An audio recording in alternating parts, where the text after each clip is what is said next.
বন্ধুরা, আজ একটা গল্প শুনুন। শুধু গল্প হলেও আই এম শিওর এটি আপনাদের অনেকের জীবনেই অনেকবার করে ঘটেছে। মাঝরাতে দেখা গেল রাজ তার বসার ঘরের চারপাশে তার নিজের পেট শক্ত করে চেপে ধরে দৌড়াচ্ছে। এটা রোজকার রুটিন ছিল তখন। তার বুকের জ্বালা এবং ফুলে যাওয়ার অনুভূতি, বিভিন্ন প্রতিকার এবং ওষুধের চেষ্টা করা সত্ত্বেও কিছুতেই দীর্ঘস্থায়ী স্বস্তি পাচ্ছিল না।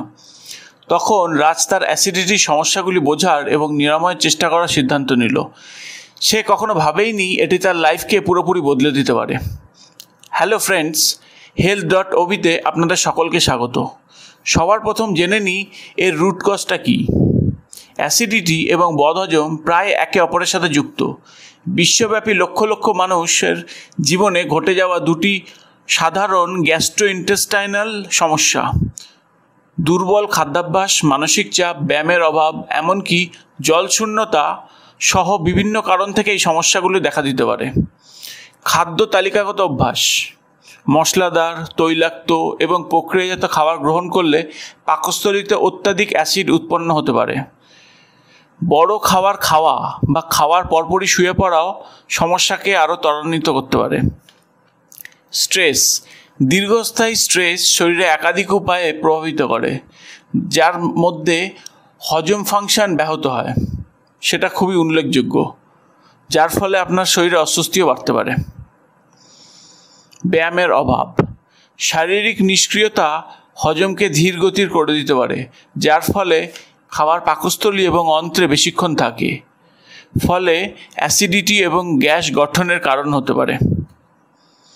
ডিহাইড্রেশন: পর্যাপ্ত জল না খেলে হজম শক্তি নষ্ট হয় এবং পেটে অ্যাসিডিটির মাত্রা বেড়ে যায়।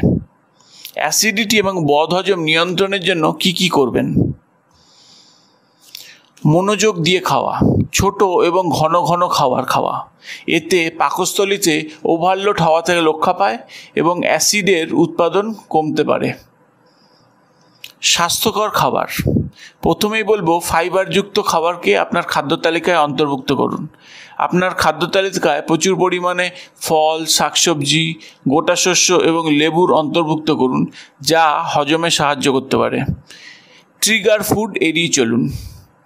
আপনার অ্যাসিডিটি ট্রিগার করে এমন খাবার চিহ্নিত করুন আর সেটাকে সীমিত করুন, যেমন ক্যাফিন, অ্যালকোহল, চকলেট এবং মশলাদার খাবার। হাইড্রেট থাকুন। সারাদিন প্রচুর জল পান করুন, যা হজমে আপনাকে সাহায্য করতে পারে। জীবনধারা পরিবর্তন: নিয়মিত ব্যায়াম করুন। নিয়মিত শারীরিক ক্রিয়াকলাপ যেমন হাঁটা, জগিং বা যোগব্যায়াম করুন। ব্যায়াম স্বাস্থ্যকর পাচনতন্ত্র বজায় রাখতে সাহায্য করে। পর্যাপ্ত ঘুম: আপনার শরীরকে নিরাময় করতে এবং সর্বোত্তম কাজ করার অনুমতি প্রদান করার জন্য আপনার প্রতি রাতে 7 থেকে 8 ঘন্টা ঘুমের প্রয়োজন। তাহলে বন্ধুরা, আমরা জানলাম বিভিন্ন স্বাস্থ্যকর পন্থা অবলম্বন করে রাজ তার স্বাস্থ্য পুনরুদ্ধার করতে সক্ষম হয়েছিল এবং সেই ঘুমহীন বেদনাদায়ক রাতগুলিকে বিদায় জানাতে সফল হয়েছিল। আপনি যদি রাজের মতো প্রতিদিন অম্লতা এবং বদহজমের সাথে লড়াই করে থাকেন, তবে আপনার অভ্যাস পুনরায় মূল্যায়ন করুন এবং ধারাবাহিক পরিবর্তনের মাধ্যমে জীবনের উন্নতির দিকে এগিয়ে যান। আশা করি এই ইনফরমেশনগুলো আপনাদের কাজে লাগবে।